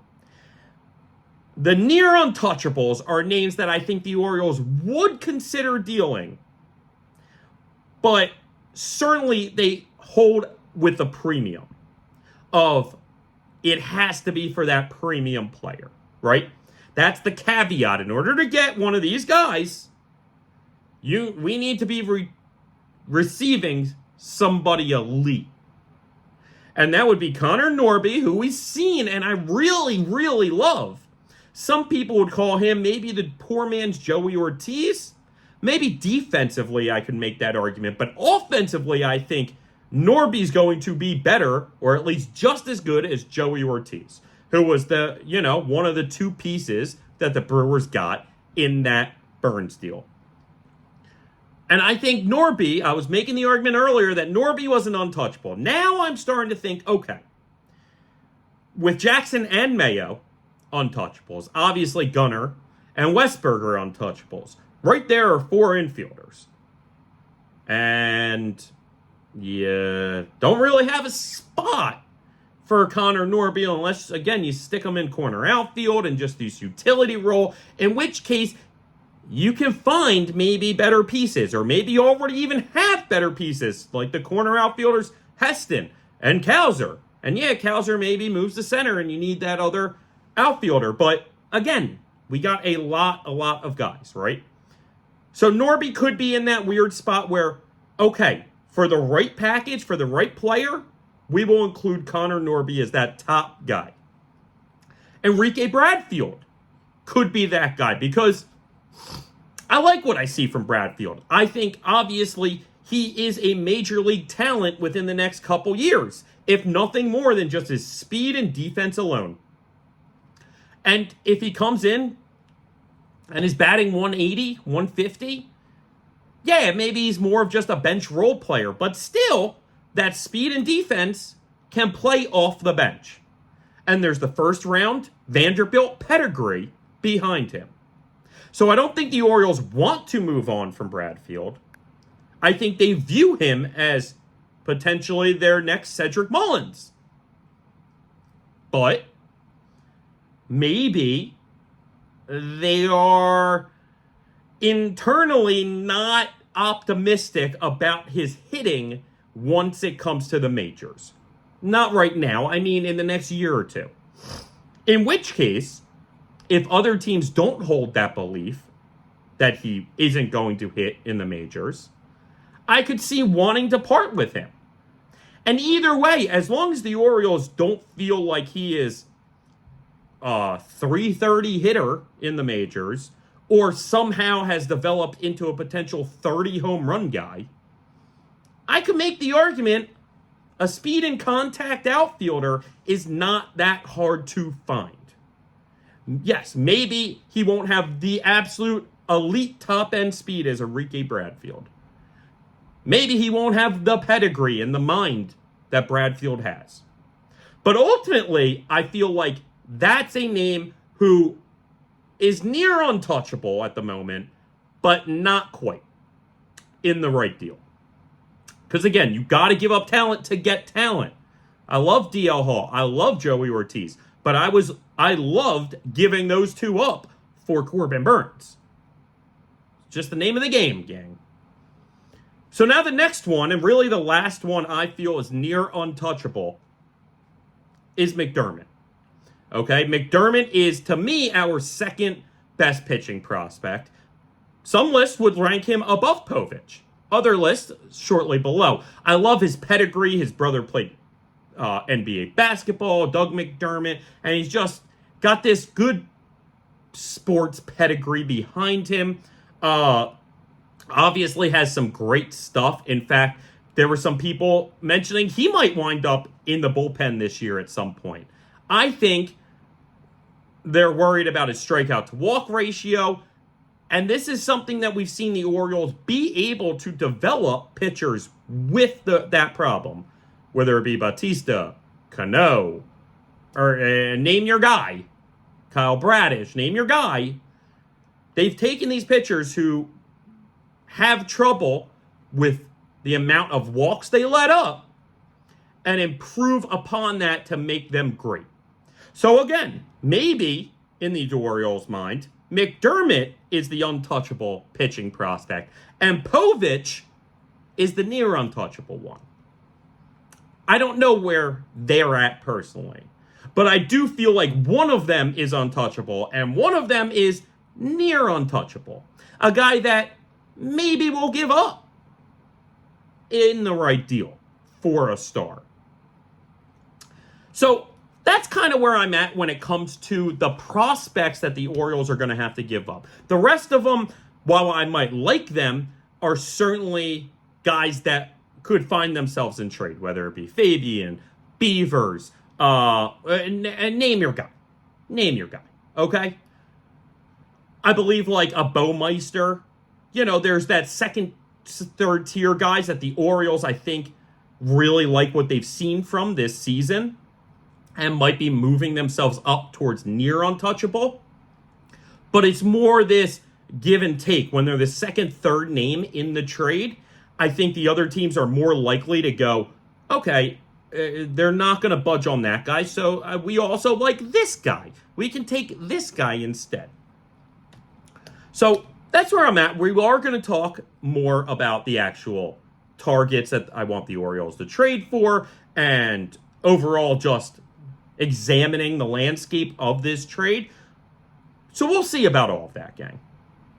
We'll see. But that's where I'm at because, I'll get into these conversations with my buddy Joey, and he'll be like, oh, man, I really don't, his main guy is Basallo. Now, he loves all of them, but, he's like, man, are they going to trade Basallo? I'm seeing these rumors, or they, people will come out with rumors, oh, Jackson Holiday, the Orioles are going to flip him for Mason Miller. No, gang, no. No. Maybe if we had the undisciplined and not smart front offices that other teams have, maybe. We have a very disciplined, thoughtful, and very smart front office. They look at those four names in Heston, Jackson, Mayo, and Basallo being on this team in the next year or two. Obviously, Heston's already there. Jackson, they tried to get up there this year, but will be back next year. Mayo doesn't have a spot this year and could still find his way up to the majors this year, but certainly by next year will be. And Basallo might need another year in the minors after this, half a year in the minors. But I think by the back end of next year or beginning of the season after, Sam Basallo is a part of this team and lineup. So I think Mike Elias is right in line with that, and he sees this core group that most teams maybe only have a couple guys, and we started with 2, and now we're already at 4, and then there's another 3 or 4 to come, and being like, wow, we have the best core in baseball, and only half of them are in the majors yet. All right. So, like I said, the MLB draft is starting this Sunday. It's a 3-day affair. We'll go till next Tuesday. Very excited, but it's funny.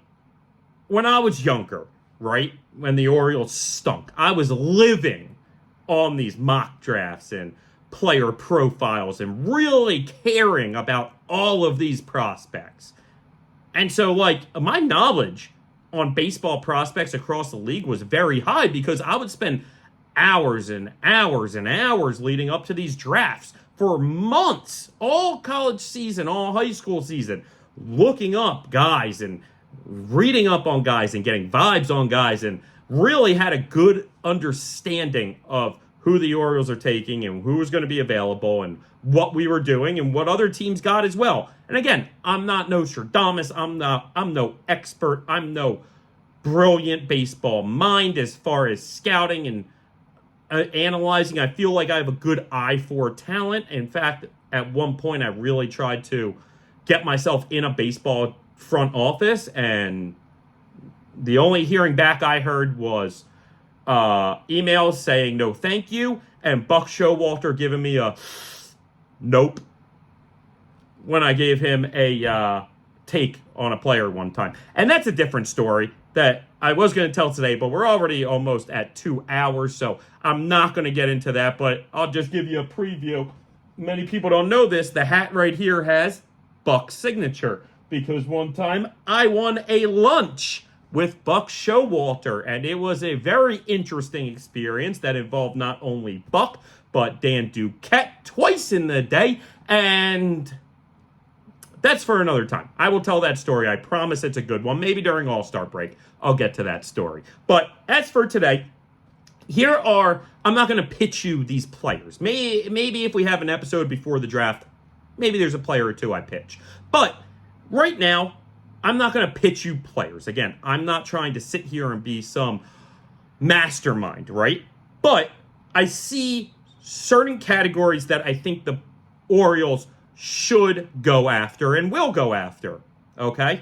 Now, the first one is just arms, right? The idea of just adding a bulk of pitching prospects is very intriguing. We know when we look at these Orioles top 30 list, a lot of them are position players. And just like we were talking with some of these other position players, whether it be Norby or Bradfield or whoever is Mayo this year, is these guys are already blocked by position players. So, yeah, it's important to get a pipeline of guys that are going to be, take over when these guys graduate. But at the same time, they're so young and they're so far away from free agency that assuming that they're successful, like Adley and Gunnar and all these other guys, Westberg, have been so far, assuming they continue that, there's only so many guys you can have. So adding the pitchers is, I think, a better move, right? Because if you have an outfielder, maybe he can move around and play infield, whether it be Mookie Betts or Jazz Chisholm or whatever you may do. You might be able to move these guys, but you might also not be able to, right? They might just be what they are. And if he's blocked by not one, but two, but three guys, well, yeah, he's a good trade chip then, but what are you doing, right? Yeah, maybe he becomes great and you can trade the guy you have that's solid, but ultimately, I think it would do this franchise the best with just stockpiling arms, right? So that's the first category. Just get me arms, okay? 2 is, now we're going to talk about kind of the type of player that I think the Orioles are going to target, which is, might sound very obvious what I'm about to say, but high upside guys. Yeah, no crap. You want a guy who could potentially be really high. But sometimes that's not necessarily the case. Sometimes if you're a team, you need to make sure that you are drafting somebody who will definitely be solid, even if the ceiling isn't as high. The floor is much higher, right? And that is, I'm just going to skip ahead and then go back because I happen to say that. That's one of the other guys. Getting these college guys who are more of a surefire, quick through the minors, but maybe not going to be the best player overall, right? Gosh, I'm trying to think of a good comparison, but my brain is a little funky. Let's call it a DJ Stewart, okay? Who is still playing Major League Baseball, like 7 years after he was an Oriole, it feels like, however many years. He's still on the Mets, and he's still hitting home runs, still having an okay year, and he's a good player. Picked him in their first round out of Florida State, and he didn't have the highest ceiling. We knew that, but he had a decent floor, right? And maybe that wasn't the best move for the Orioles at that time because they really needed game-changing players, and DJ Stewart necessarily wasn't one of them. But if I remember correctly, that was at the back end of, like I said, probably like 7-8 years ago. So probably about 2016, I would guess, is when DJ Stewart got picked. And so your idea there is like, okay, if he can be up in a year, he can still keep this thing rolling. He can be a consistent guy to help us keep this thing rolling. And we have the stars elsewhere. Fortunately, the stars elsewhere either left or the careers disintegrated like Chris Davis, and out of nowhere, we were left with going like, oh, DJ Stewart's coming up, and he's now playing on horrible Oriole teams, and he's not the game-changing kind of player. So there's that guy, the college guys who can move through the minors quickly, but might not have the ceiling, right? Or then there's, like I was saying before, the other side, where you have this high upside. For instance, I was reading up on this Iowa pitcher, okay? And that's one of the guys that the Orioles might be targeting. And he's the type of player who, when he's good, is as good as they come. In fact, compared to Paul Skeens. And you're like, well, why isn't he up there at the top? Well, because he's often not that good. And he has extremely bad control sometimes and walks an insane amount of guys. And a lot of teams get scared off by that. I think a team like the Orioles that's had success, like I said, with Batista, with Cano, with Bradish, on harnessing those guys and making them a lot more consistent with their control, I think that is very intriguing because this is a guy that, yeah, it might take a few years, but if they can harness this, boy, is that exciting. And is an elite level player later in the draft, in the 20s. So those are kind of the two things, right? And then there's also the players that probably go hand in hand with those high upside, very low floor type players, the boom or bust players, if you will. Players that might need 3 to 5 years in the minors. That's okay for the Orioles right now because you also have to play, think ahead as Mike Elias and these front office folk, where you're not proud, no matter how much money the Orioles have now with T. Rowe Price and Rubenstein and Ripken and all of these owners and all of this stuff, and it's great, and hopefully with all the winning that brings a lot more money in, you might not be able to sign everybody, right? So the idea of picking a player that in 5 years can be a replacement for a guy that's leaving in free agency, that's playing chess when others play checkers. Now, it doesn't always work out like that, but picking some very young high school, very raw, very young high school player who has all the potential tools in the world, but really needs to figure out how to use them, that might be an interesting guy because then there's no pressure to move him through the system. The Orioles are so good and so deep, there's no pressure to move him to AA and AAA and get him to the majors in the next year or two. We can take our time, and we can let him chill in Aberdeen for a while, and we can really let him develop into somebody who that when we see him in Baltimore in 4 or 5 years could be an absolute stud. So that's kind of where I'm at as far as where I think the Orioles' mindset should be when they're looking at these college and high school players for the draft. Again, I'm not an expert scout.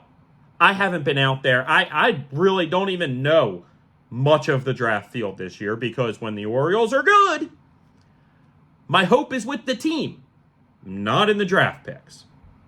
Now, once we draft the kids, sure. I'll find out who Heston Haskins is and get a little excited for it and be like, okay. I'll find out who Baumeister is and get a little excited for it and be like, okay, we got ourselves a good one, I think. But when the team is just really good, that's where my focus is. That's where my heart is. That's where my hope is in this year, in this season. And it's awesome, but those kids will be down the line. I got time to figure out who they are as a player that we picked. And trust me, after the draft, we will certainly dig into at least the top and interesting picks that the Orioles had. We're not going to dig into all 50 rounds or whatever it is.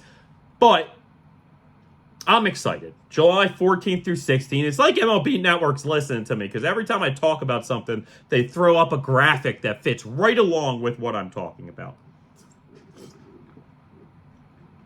All right. So we're going to start winding it down now, guys.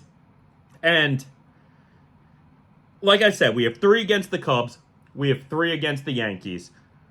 The Cubs, game 1 is not starting out great. Kramer gave up a first inning home run, a solo shot that I'm just seeing now. I don't have the game on because I started the episode so far before this game started that I thought I'd be done by now, and I'm not. So it is what it is. I'm missing the beginning of the game. That's all right.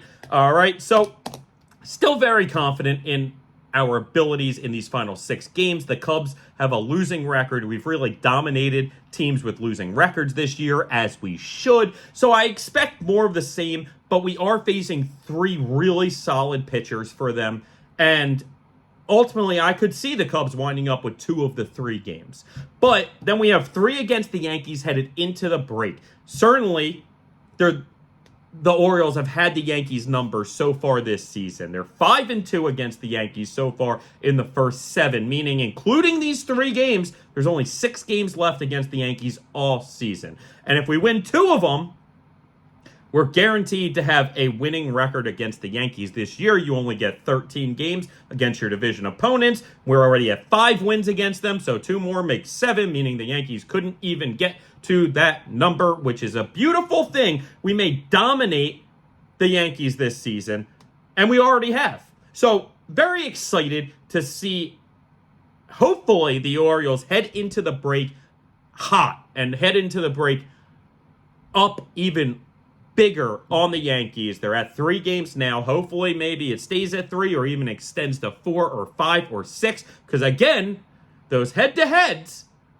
is a huge thing, gang. The head-to-heads are a huge thing, and there's a chance the Yankees go into the All-Star break 3rd place in the AL East if we wind up dominating them. But we'll see about that. I do want to end this episode talking about strength of schedule because it's something very interesting that I saw and looked into. So the schedule remaining, the Orioles have the 11th easiest schedule in Major League Baseball. I believe 5th easiest in the American League remaining. Okay. They've had the 7th hardest schedule up until this point. Okay. So keep that in mind. 7th hardest strength of schedule to this point. The other 3 teams, right? Because the Orioles have a win percentage over 600. The other 3 teams, now that the Yankees are below that number, the other 3 teams at 600 or above win percentage are the Dodgers, the Phillies, and the Guardians. Where do you think they rank on that? If we're the 7th hardest strength of schedule so far, where do you think they are? The 3 lowest strength of schedule so far in the league are the other 3 best teams in baseball record-wise. Now, there's Yankee fans that are going, we are just missed a leadoff home run by inches. Bellinger may have stolen that one, may have brought it back, may have just been a foot short, but neither here or there. So, the Yankees have a win percentage of like 598 or 599 or something, just under 600. So, okay, Yankee fans might go, listen, we've had a very tough strength schedule too, and we're essentially right there. But the Orioles aren't just at 600 either. They're like 620, 630, whatever it may be. Also, the Orioles only have 2 long stretches in their season left, of both with 13 straight days without an off day, one of which actually has 14 games in there. That's shortly after the All-Star break. There's a doubleheader, day-night doubleheader on a Monday that I might be trying to get to both games of, but neither here or there. The Orioles have absolutely, clearly gone through the hardest part of their schedule. And they sit as the best team in the American League record-wise and one of the best 2 teams, I believe, if not 3, in baseball. It's an absolutely phenomenal thing what these Orioles have done so far. On pace for, I believe, 103 victories still. Gang, this is everything that we preached, everything we talked about as Adley has a 1-out single. Gang, I'm so excited for the rest of this season. So excited where these birds are at. In fact, I was joking with a buddy, Jose, the other day about how I almost feel like there's not as much to talk about on this show as there should be, because normally teams have these ups and downs and these holes and these problems and these things to really focus on and talk about. And the Orioles are just great all around, gang. They are truly the best team in baseball, and I'm thrilled with where they're at right now. So we're going to wrap it up on that. Again, easy schedule coming. They might have the best record in baseball, something I told you to bet, just a few months ago at plus 2,000. You could be on had you listened to me. And we got a great chance at getting it. All right. So that was a great episode, gang. Like I said, really wanted to break down a lot of stuff and the bullpen and whatever. But yeah, fantastic episode. Really enjoyed that one. So we're going to head on out. Possibly the last one till the All-Star break. Possibly not. All right. So I will see you next time on the Talkin Orioles Baseball Podcast. Let's go, O's. Talking baseball, baseball.